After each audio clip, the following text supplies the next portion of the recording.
10 நிமிஷத்தில் செஞ்சு எடுக்க முடியாத பிரெட் உப்புமா எப்படி செய்யலான்னு பார்த்துட்டு வரலாம். அதுக்காக 10 to 12 ஸ்வீட் பிரெட் எடுத்திருக்கு. கூடவே கொஞ்சம் வெஜிடபிள்ஸ் கூட எடுத்துக்கோங்க. கேரட்டு, வெங்காயம், தக்காளி, பச்சை மிளகாய், கொஞ்சம் கொத்தமல்லி எல்லாம். பிரெட் இதே மாதிரி கையில் சின்ன சின்ன பீஸை நறுக்கி எடுத்துக்கோங்க. மிக்ஸி ஜாருக்குள்ளே போட்டு ஃபுல்லாக பவுடர் ஆகி போயிடும். இப்போ இது கரெக்டாக இருக்குது. குழிவாக இருக்கிற ஒரு கடாய்க்குள்ளே 2 டீஸ்பூன் அளவுக்கு ஆயில் ஊற்றிக்கோங்க.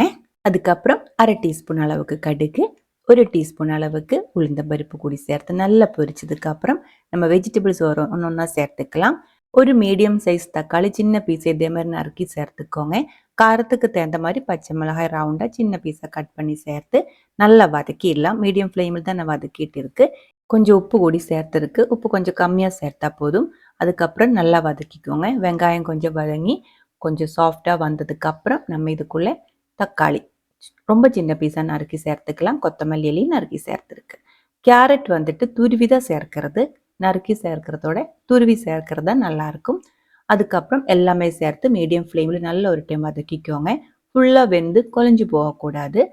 பாதி குக்கான போதும். அதுக்கப்புறம் தீ கம்மி பண்ணி வச்சு நம்ம எடுத்து வச்சிருக்கிற பிரெட் அதுக்குள்ளே போட்டு நல்லா இதே மாதிரி கலந்து விட்டுக்கோங்க.